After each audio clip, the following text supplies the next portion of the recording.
Hey, good evening, you guys. Your boy Bill Mahari here, representing MehariNation Sports Podcast. Welcome to episode 43 of Basketball Conversations right here on this channel, you guys. Yo, much love to the entire LDBC and the entire basketball community. You know what, you guys. I had work basically yesterday, and I wasn't able to go live as my normal schedule. But we here tonight on a Saturday night, chilling back.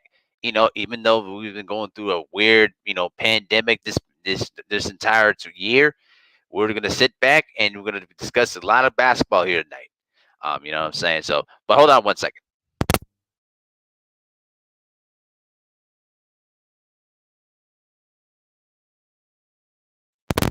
All right, there we go.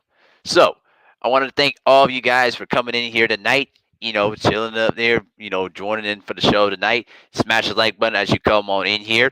As you guys already know, we're already past 1,000 subscribers, and we're only pushing on to greater things right here on this channel. And also, for anybody that wants to, to donate to the channel as well, I've also put in the PayPal and the Cash App links underneath in the description box. If you want to donate any money to the value of this channel to help elevate the production and things of that sort. So, but appreciate all the love and support though, guys. As I see my two brothers in the building, Brandon Nicholson always first in the building, and Damon Precia in the building. Much love to you guys. Thank you for coming in. Appreciate all the love and support though, guys. Those are the two main loyalists to the channel though, guys. You guys have been super, tremendous. Bringing up the value of this channel. Y'all have been, all been great, man. I really appreciate all the love and support though, man. But you know, tonight we got a jam-packed show tonight. We're gonna spend an hour, talking, some basketball, different opinions and things of that sort. So, with no further ado, let's get down to business here while we have an hour to use. All right. So, one of the big things that I've been wanting, discuss about is this particular thing. Okay. So, as I post up the picture here, so Mr. Paul George right here. Yeah, this man right here. Oh yeah. And I see my brother Gideon in the building. Much love to you, Gideon. Salute, brother. Uh-oh. The Miss Beautiness in the building, Miss Tay Tay. Hey there. You ladies were fantastic on the liquor spot. Go check out their channel. Go check out the liquor spot every Saturday night, every Saturday afternoon, I should say, at 4 p.m. Central Time, right here on their channel. One of the best channels out there, all boxing and also some little of the personal stuff. But I'm just gonna leave it at that. But let's get down to business here before I get distracted by Tay Tay Brown's beautiness. So, Mr. Paul George apparently got a new contract extension. So, the details of his contract extension is simple as this. Okay. So, the former All Star has pretty much signed a contract extension, which will pay him about $190 million over the next few years, and it kicks in after this season and will run through 2025. So, therefore, Mr. Paul George, Mr. PG-13, is going to, stick around for pretty much a bit of a while here, guys. And you know, as I've been telling y'all over the last few months about Paul George, I'm pretty much been done with this dude pretty much for a good minute. All right, and a lot of you guys have been pretty much done with him for a good minute too. You know what I'm saying? She said hardcore sex too. Yes, I know. Cucumbers, sticky ice cream, titty, all that good stuff. Yeah, I know. Hey, too much description. Yeah, yes, way too much description. All right, quit acting all nasty all of a sudden. All right, back to focus at hand here. Yeah, okay, back to focus at hand here. Okay, so pretty much the thing that I've been, been testing from Paul George is that this guy has been really been on my nerves with the amount of excuses that this means he's been spewing over the past couple of weeks, about the team, about Doc Rivers. What else he's gonna talk about? Oh, that he basically slipped on some ice and that's why he wasn't able to, to play well. Like, bro, stop it. All right. Paul George right now is on thin ice of how he performed in the 2020 playoffs, particularly against the Nuggets. You mean to tell me that a guy that pretty much did not show up in the last three games when they blew that 3-1 lead, now all of a sudden, now you're going to give this man a contract extension? As Mr. Gideon pretty much says, playoff PP is annoying as hell. He doesn't even hold himself accountable and shifts the blame to somewhere else. That's where we were about to go. See, I watched the episode of the All the Smoke podcast with Mr. Matt Barnes and with Steven Jackson, and I really have to say, Paul George is a guy that does not keep himself accountable to the things that he does. All right, he wasn't accountable to the failures of what happened in Indiana. Even though he had that horrific leg injury when he was playing for Team USA. But you look at what's been going on, what's been transpired after that. You play with OKC, and Russell Westbrook gets a lot of the blame for their inept failures. But you got Jade on in the face by Damian Lillard, and you pretty much came up with excuses about, well, that was a bad shot. It ain't a bad shot if the ball goes in the hoop. All right, and let me just say this though too. Let me say this: the last few games against the Denver Nuggets. So let me pull up the stats here, guys. Let's pull up the stats here. Since he wants to, play that game of play the game that he deserves that contract section, and he blames Doc Rivers for all that.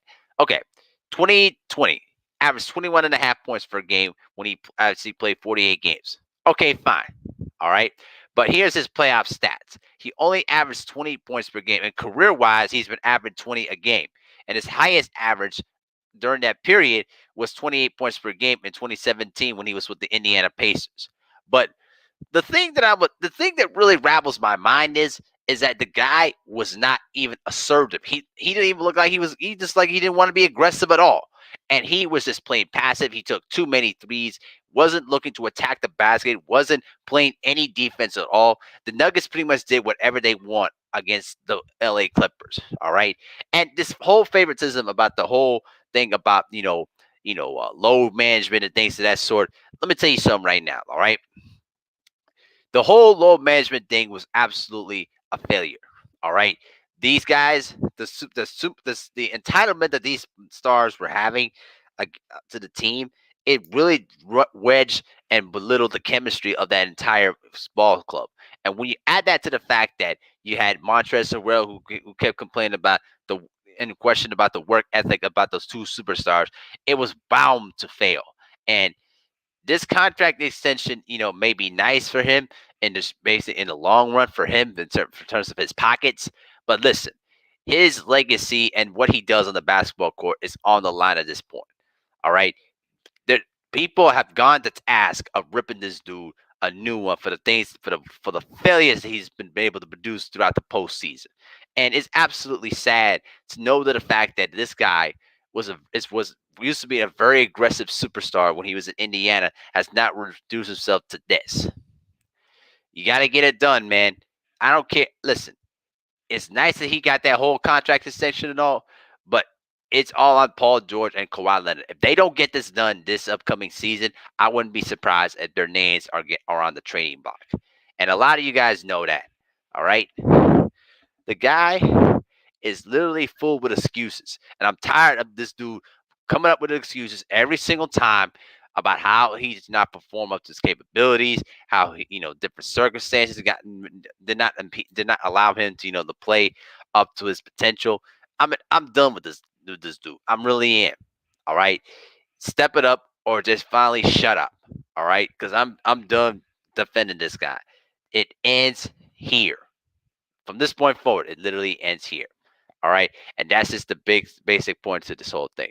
As Gideon says that my top 10 worst performers in that decade, PG, Lou Will, Bledsoe, Middleton, Harden, Dame, Dame, CJ, Russ, DeRozan, Aldridge. What do you think?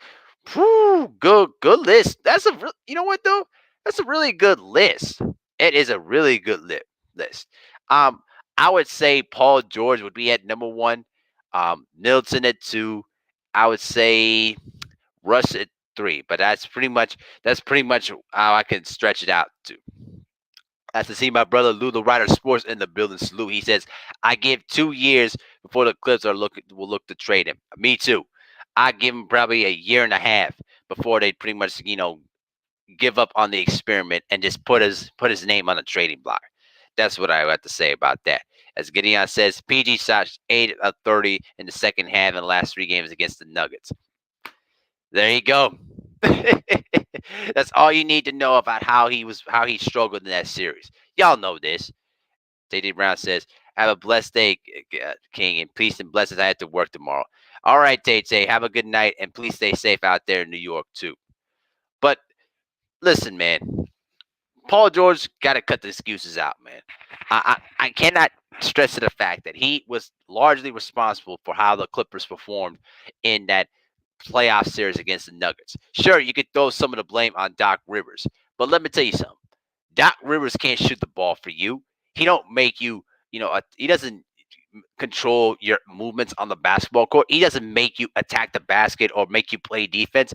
You are the lone soldier out there on the basketball court, and you did absolutely nothing. You stuck on the joint, and you basically failed a team that had championship aspirations all over themselves throughout the whole year, and you basically floundered under the pressure. I can't. I am not gonna defend that. I cannot. There's no defense for that. Literally no defense. And if anybody tries to come up with any defense about this, you need to really check yourselves. Seriously. Gideon says Kawhi also stunk up in the fourth quarter in that series against the Nuggets. He shot like 9 of 33 in the fourth quarter. He needs to show leadership like he did against Toronto. Agreed. Definitely agreed. But I think that at this point, I think Kawhi is he is who he is. I think that I think those injuries to his knees and to his legs are going to be the ones that's basically going to derail on him. Little Rider Sports says he doesn't get this deal without Kawhi giving him the okay. Oh yeah, we know, absolutely. Brandon Nicholson says I said last season that they gave up a lot to get PG. They sure did. I do agree with that. What's up, my man? This is the Lewis Sports Network in the building. Salute, man. How you doing, bro? Damon Appreciate says worst part is they got 5 more years of that. Hey, it could change within those 5 years, but I don't have no confidence that the Clippers are gonna go anywhere with Paul George on the team.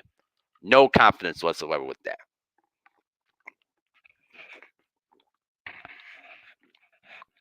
This guy is literally a travesty, a little travesty, and I can't take it anymore. I literally can't. All right, this is just it just rattles my mind with this dude. It really does.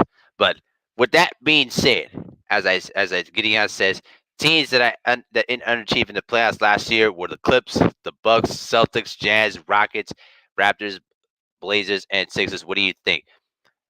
You know what? Those first two, I do agree 100%, particularly the Bucks, because they were the best team in the Eastern Conference, during that entire year before the pandemic hit, and then all of a sudden they basically floundered against Miami. But the matchup against Miami proved to be bad because the way that Miami played defense and their ability to play, perimeter defense really rattled them, and also with Eric Bledsoe playing, inconsistent, all those playoff runs was eventually going to come back to bite them. And we already know what the Clippers situation was. But that's what I do agree with those two, remaining players up there. But enough about Paul George because I think we pretty much buried him to the ground. Now he just needs to rise from the dead and prove the critics wrong. That's what that's what just basically my point about this is. So with that being said, the big story that the more players are pretty much, you know, get this, they're pretty much slacking and pretty much wanted to skip training camp. And who I'm talking about in this case, well, let's see who it is. With the drum roll, Mr. James Harden. So Harden has made a lot of news, this week, basically by skipping, training camp, and basically, basically this dude skip training camp, in the mid in basically in anticipation of his trade rumors, but also into the fact that he basically skipped training camp to basically go out into them clubs, whatever. Like, listen, if anybody expects anything more out of James Harden, you need to stop. Really, y'all need to stop. James Harden right now, he literally wants to leave Houston. What part of it y'all don't understand? All right. Brandon Nicholson says, I wasn't sold on the Bucks either after they let Brogdon go and gave up Middleton all that money. Oh, yeah, absolutely. Gideon says, Giannis kind of underperforms in the playoffs, too. He needs to stretch the floor and make free throws in crucial moments. Definitely. I think those will come over time.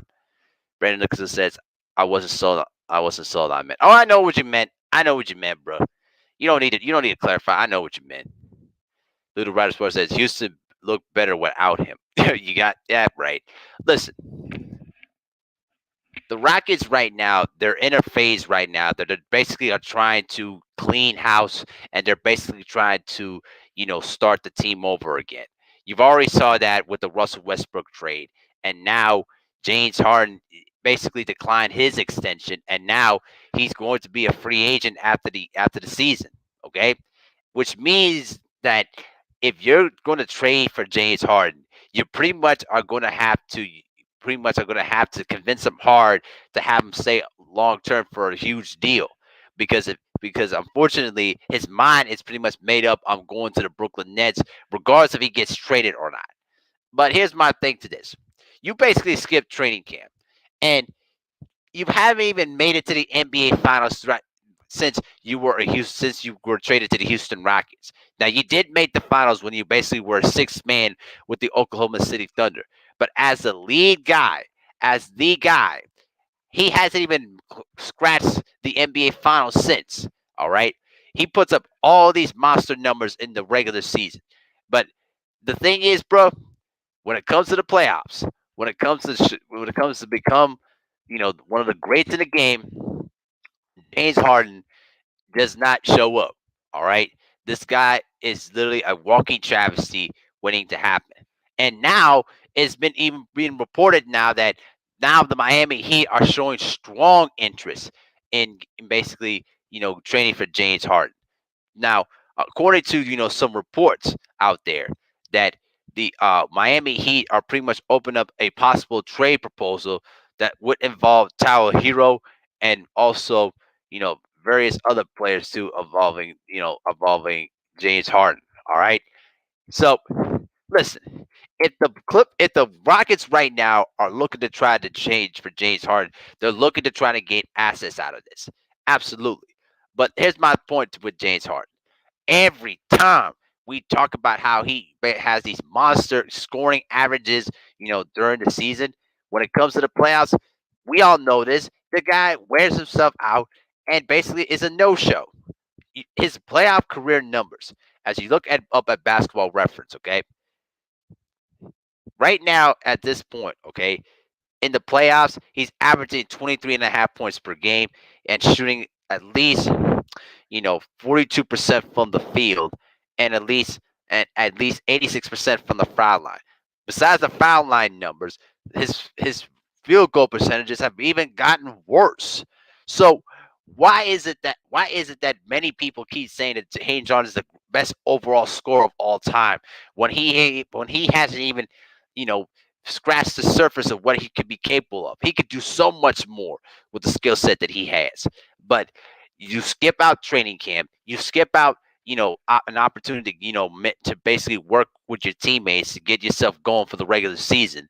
And I'm glad people all over the basketball world and even Steven Jackson took the task of ripping him for basically skipping training camp. Like, bro, if this does not tell you that James Harden is not committed to winning, I don't know what else to tell you. All right, but the Rockets right now, they need to figure out something. They're either going to have to really push the gun to make a trade, or convince long and hard and make some necessary moves to improve the roster to convince James Harden to stay in Houston. Because if not, he's walking, you guys. We all know this. All right, and I can't stress this enough. James Harden to me doesn't even scratch my top 50. Until he gets into the NBA Finals and wins a championship, those stats in the regular seasons don't mean jack anything because you could put up even 50 points per game and it still won't be enough to win a championship. And that's an absolute fact. So Gideon says Tatum, Kemba Walker, Wall, Beal are kind of up and down in the postseason if you use the eye test. Oh, yeah, absolutely. He also said the Rockets need to trade Harden because he doesn't want to stay and he doesn't like Steven Silas. I've heard some reports about that too. Apparently that he's not happy with the selection of the coaching staff. So also Gideon said that CP3 is nice, but there are times that he struggles in the postseason too.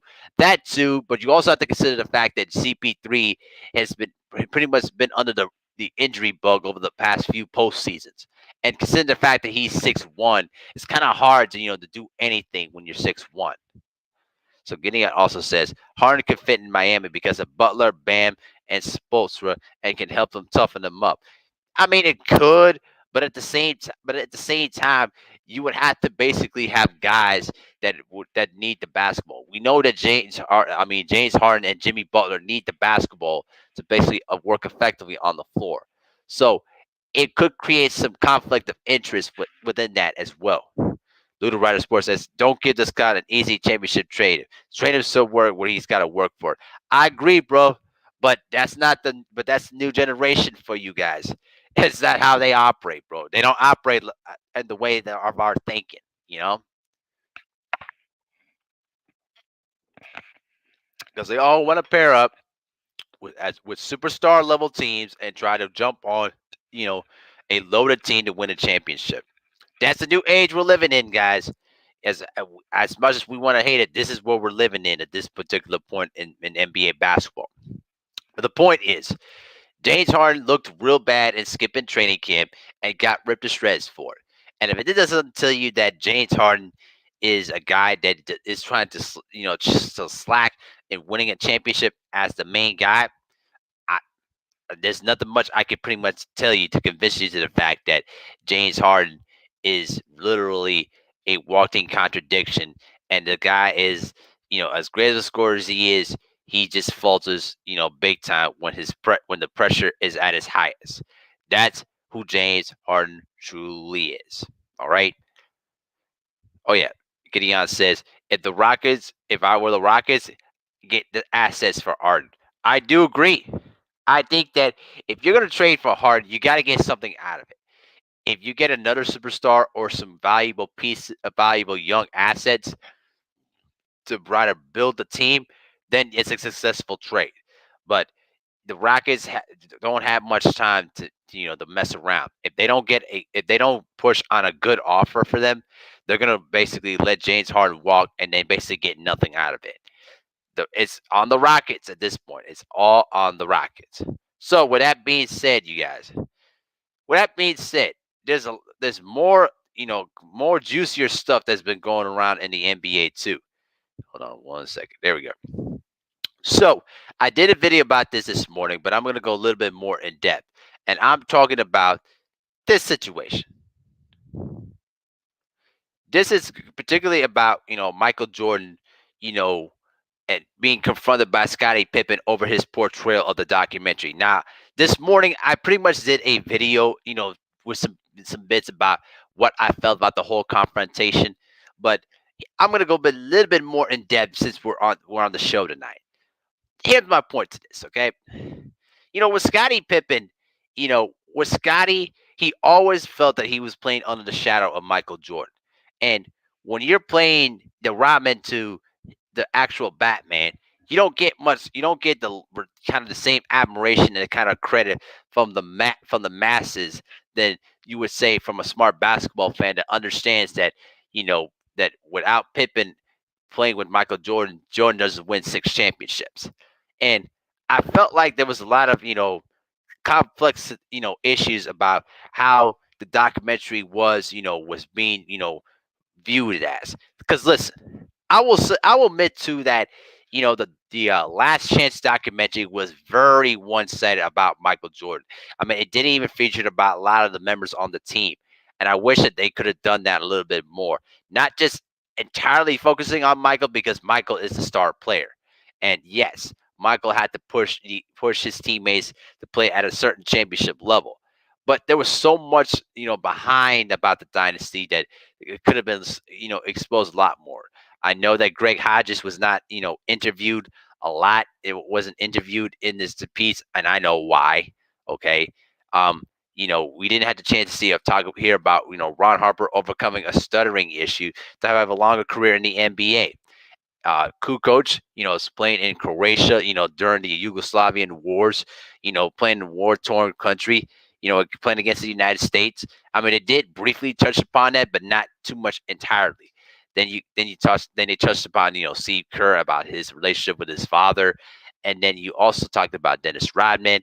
I mean, I felt that it was there were some episodes that were kind of interesting, that were a little bit balanced, but overall it was more like about a whole Jordan type of documentary. And the second episode was the one that Pippen was the more infuriated about, because people saw Pippen, as a selfish person that wasn't getting the money that he should have had, that he should have deserved. Now, listen, let me tell you this, okay?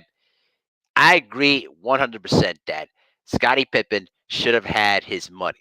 All right. He should have had his huge payday, considering the fact what he was able to do, you know, what he's been able to do on the basketball court. But, bro, all the things that were said about the documentary about you, that were true. Little writer says this.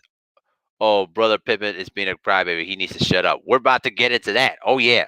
Listen, yeah, Pippen was underpaid, but let me tell you something right now, right?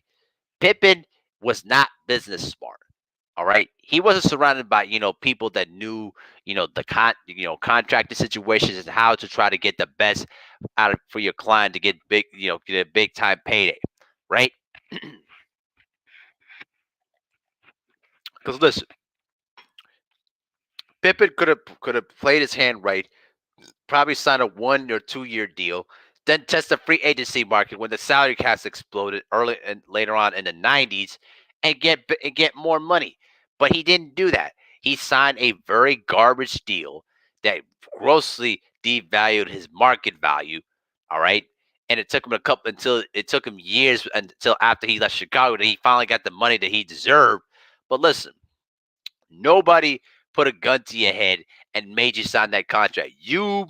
Pippen made that decision, and people are still trying to go up in arms about why Michael's said that he was being selfish. He was being selfish.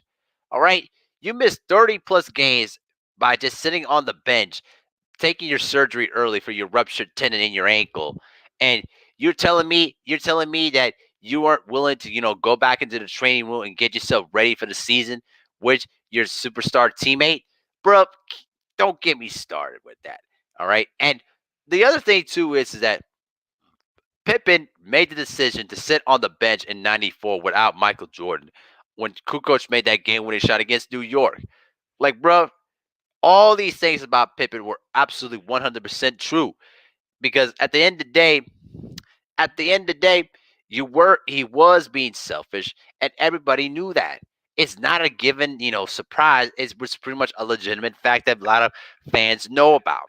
But for him to pretty much be angry about his portrayal, like, bro, you really need to look yourself in the mirror about who you are, right? Your ex-wife has been pretty much running around like a thought, messing around with every single NBA player that she touches. Like, bro, you need to show a lot more manhood and show a lot more of realism within yourself, because, man, all these things about you, are just not really good. You know what I'm saying? And even though Michael did give an apology for it, like, bro, he didn't have to. He should have stood on the square and say, "Yeah, that's exactly what you were doing. If you're mad about it, I don't care." Like, bro, we're not teammates anymore. So it's not like I'm worried about what you think. It's what's the truth is the truth. You know what I'm saying? As Gideon says, I think Pippen should get more respect for his hard work in Chicago. He was versatile, can stretch the floor. Yeah, listen, we're not denying about what his skill set is. What we're talking about is the contract situation and how people perceive him as a selfish person. And the fact is, he was. I mean, there's no other way to decide, to circle around it. Like, bro, He was being selfish. There's no way to describe that at all. And I wish that Michael should have, kept on the square and just pretty much said, "Yeah, that's what I said, and it's the truth." Because I think by apologizing, all he did was is that he just softened Pippen up even further. Like, man, I didn't think that was handled right, but that's just pretty much my whole opinion. Through the Writer Sports says, I'm pretty sure Pippen saw the last game before it got released. Oh yeah, we know. I'm sure all those players from that team, saw the documentary before we actually got to see it. But that's just pretty much my 2 cents on the whole thing. But I hope you guys, pretty much understand what I mean by that. So with that being said, okay, worst thing, the big thing about greatness, continues, right? Gideon says Pippen was selfish and didn't act like a baby at times when things didn't go his way. Oh yeah, we know. We know as fans, we know. But talk about in terms of the casual fans that don't know about it. That's why we do these videos and do these live streams to bring more light into these stories. You know what I'm saying? Because sometimes what you hear from the star player is not always the truth. So, but that's pretty much is what it is on that one. So, with that being said, you guys, we're gonna continue about the conversations about greatness here. So the next part about this whole thing is what Mr. Kyrie Irving had to say. So according to recent reports, all right, Kyrie Irving has pretty much said that LeBron James is not always clutch. So I'm gonna read to you guys a bit of a quote about what he said. Okay. Um, the one thing about what Kyrie pretty much had to say about LeBron as I pull this up real quick.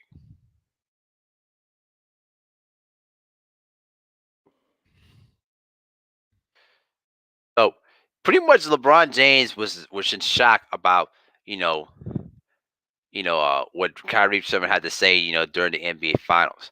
Now let's be honest about something here, okay? The thing with LeBron James is that as great of a player he was, the guy was a player that put a lot of pressure on himself and pretty much carried the load to every team that he played for. But he didn't learn how to handle those clutch moments or handle the moments in the clutch. That's where Kyrie Irving was making the illustration to his point. But the thing is, though, bro, like by that time when LeBron came back to Cleveland, he was already an established superstar with 2 championships. And Kyrie, let's be real about something here. You were playing with the Cavs when they were the worst team in the NBA before LeBron came back. But I will say that, with LeBron, you know, LeBron, you know, he may not be the most, clutchest player of all time, in terms of hitting the shot to win the game. But when the pressure's on him to perform, he has responded very well and pretty much performed up to his capabilities. Gideon says Braun may not be the clutchest performer in the world, but he does have his clutch moments. When he killed the Nuggets in Game 5. Yeah, absolutely. And by the way that him and Kyrie performed in that 2016 NBA Finals, in which LeBron pretty much said that was the most hardest championship in his career. You know, the thing about what LeBron is, he's not a kind of guy that's gonna be, look to try to take one shot to win the game. He's gonna kind of player that's gonna keep you in the game because he's able to attack the basket and nobody could touch him. So I think what Kyrie was saying was like, listen, he may not be the most clutchest player in the game, but basically when the game is pretty much in balance, LeBron can be trusted with that. But my thing with LeBron is that he's had his moments, but he's had bad moments than good. And I think that's pretty much what I pretty much viewed in the whole assessment of things. Gideon says it would be fun if Kyrie and Braun met in the finals. That would be spicy. Oh yeah, they were close. Various times of meeting each other in the NBA finals, but unfortunately, it didn't come to fruition. So, but if they do meet in the finals, oh man, I'll tell you, it will just be crazy. Oh yeah, it will be absolutely crazy. Gideon also says Kyrie is a beast, but he needs to show leadership and be willing to let his ego aside. Yeah, that's the problem I see with Kyrie. Kyrie is the type of person that is very high on himself, sometimes too much to a fault. And sometimes, he lets, certain things or say certain things that are just absolutely weird. And you just didn't expect that out of him. So that's pretty much how I think of Kyrie Irving. So, but I don't agree entirely about what Kyrie was saying about LeBron, but I understand the context about what he was pretty much trying to say, even though it didn't even sound right from him. So speaking of LeBron, so now to pretty much round up the show around here. Okay, the one the one thing that I was thinking about there too was about who's the one team that could possibly beat the L.A. Lakers. Considering the fact that they're coming in this season as the defending NBA champions, there are a couple of teams in mind that I think that could give the Lakers a run for their money. The two teams are Portland and Denver. All right. Denver has, versatile, he has a very, high scoring lineup, but losing Jeremiah Grant could hurt them in the long run because he was one of their best versatile swingmen that could play, guard and forward positions. I'm saying between the big guard, small forwards, and sometimes the shooting guard too. I think that the Nuggets, if they get off to a good start, you know, they could give the Lakers a run for their money. Portland is a mystery to me. Portland can be good at times when they're healthy, but then sometimes they can be inconsistently bad. They have the talent to do it. I think that it's only a matter about putting him together and pretty much doing it consistently. That's something I think that it's been bothering the what's his name the Nuggets and the Blazers over the past couple of seasons. So you know I think that you know the Lakers could possibly repeat as champions, barring injury. So let's check out the chat real quick. Oh, what's up, Z Smooth? He says, imagine Kawhi meeting up in the finals with his ex-Toronto teammates. That'd be very interesting, but I don't see the Raptors going to the finals anytime soon. Gideon says, I say the Heat or the Nets that if healthy. Yeah, those teams, absolutely. Gideon also says, that would be fun, but I don't see it, Z. Okay. Damon says, what are your thoughts on Kyrie saying he don't talk to pawns? Well, I have no problem what Kyrie had to say because most of the media most of the mainstream media are indeed, company pawns. What I'm saying? All they do is just basically regurgitate, useless questions to try to get a dumb quote out of these athletes. And I'm sure Kyrie's pretty much had enough of it. And so that's how he views who these reporters are. Now there are some good reporters out there that, do their job and basically answer those questions. But you know, the media can be very, very cruel to athletes, and I think that Kyrie is pretty much aware of that. So that's what I think. But with that being said, with that being said, I think Portland in the West and I think Denver in the West could give the Lakers a run for their money. Now, in terms of the East, Brooklyn, Miami, and then it's Milwaukee for me. Three. All right. But I think that the prediction is going to either be the Lakers and the Nets in the NBA Finals. Unless things happen. I'm through with the Clippers because I've seen enough of the Clippers to make me really think that they're a team that they're just not going to get it done in the playoffs. All right. So Gideon also says Nuggets have a chance, but because they are young and deep, but I don't see the Blazers challenging the Lakers because they play iso ball. Yeah, that's the problem with the Blazers. Terry Stotts plays way too much isolation ball and doesn't, have offensive creativity to utilize his guards well to play off the ball or use them as diversions to help the guys on the team, do better. As Brendan Nicholas says, Terry Stotts as that head coach, I don't know.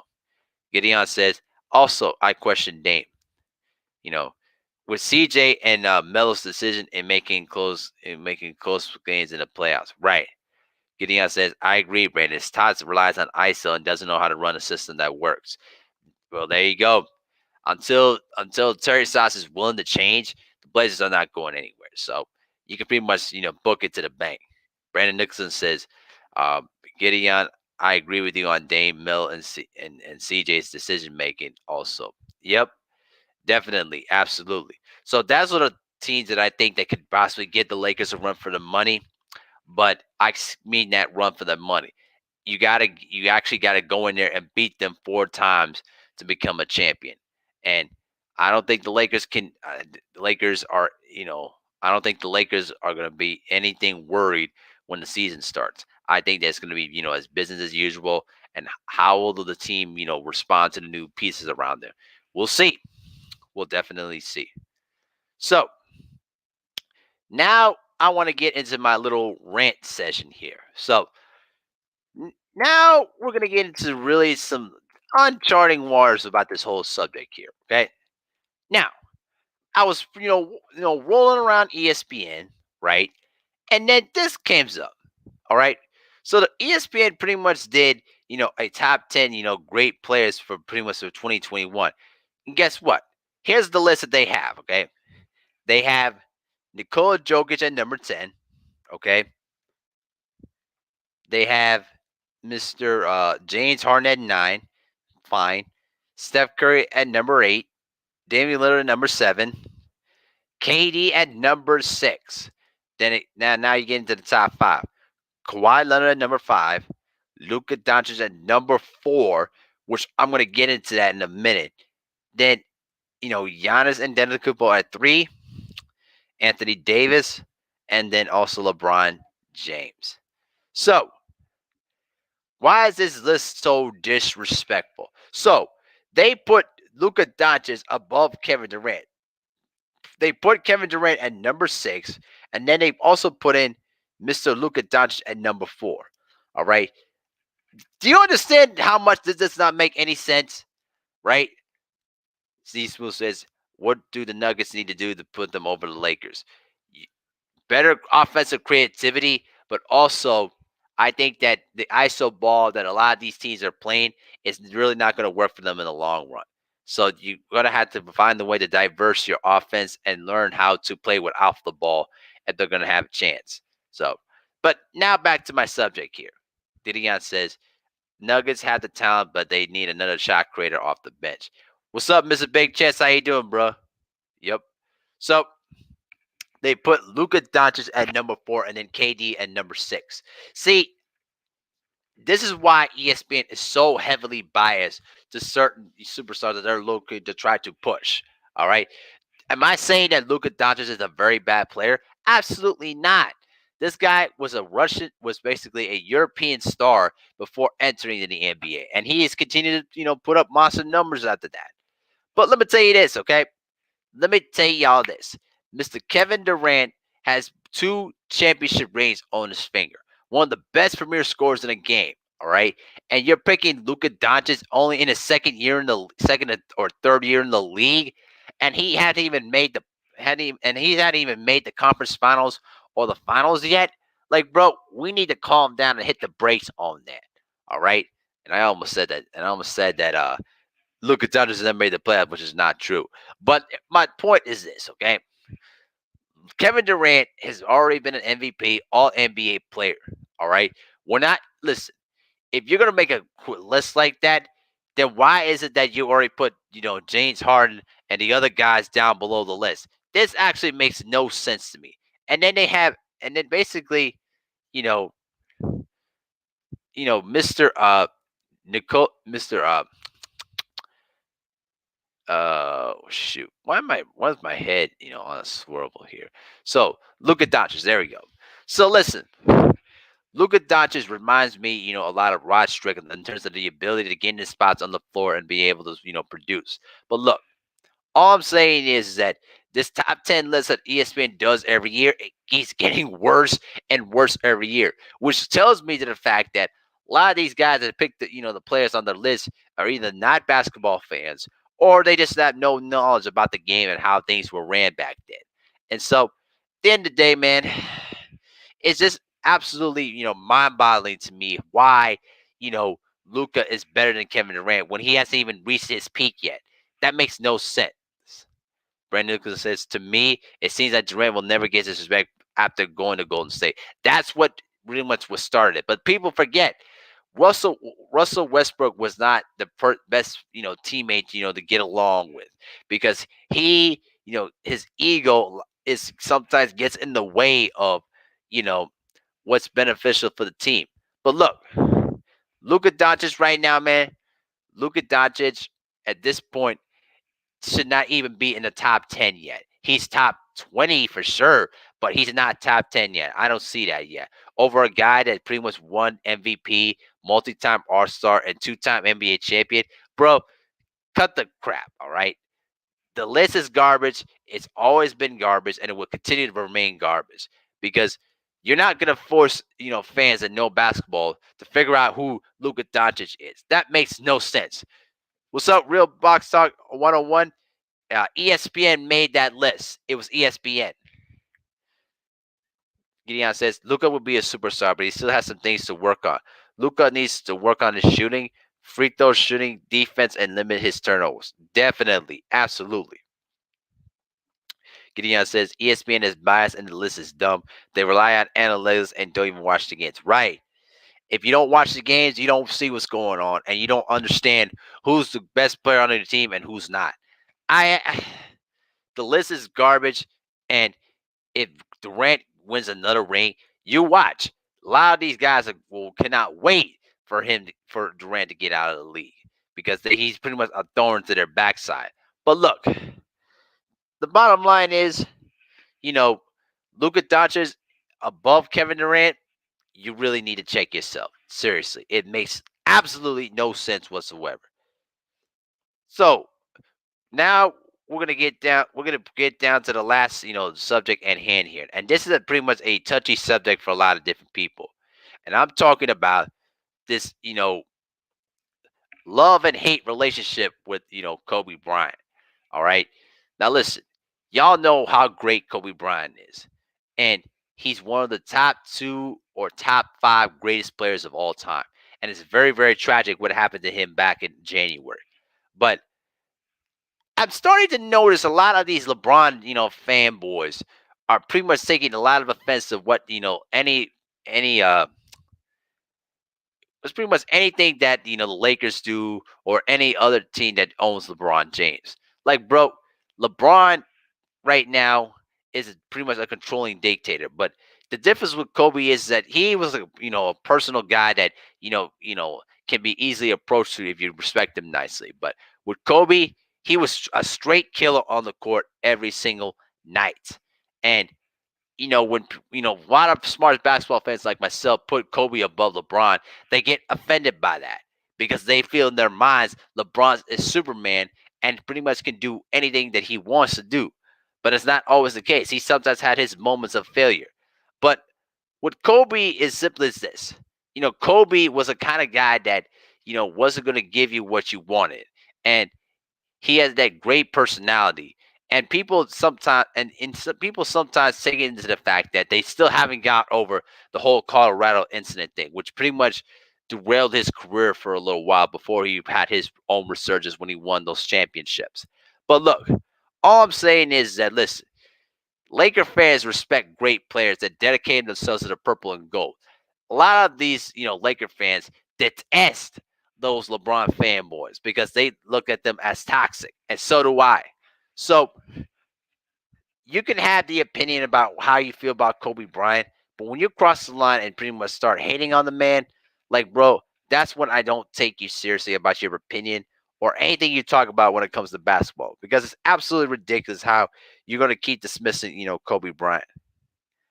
Gideon says there are some opinions that you can't respect. The list is horrible, and ESPN doesn't break the game down very well. Yeah, definitely. Brent Nicholson says extreme LeBron fans are just as secure as LeBron himself. Yeah, I know that's even a worse part. Gideon says Bron is a beast, but when people say that Bron plays with more heart than Kobe, I find that stupid. Kobe has flaws, and if you didn't use the high test, he's actually more skilled than Brown. I agree, man. I definitely agree with that assessment. But, it's unfortunate we can't ask that to Kobe because he died. But if Luca, if I'm sorry, if people keep saying about how LeBron, about how Michael Jordan didn't really influence them, you really need to understand and really check yourselves on that.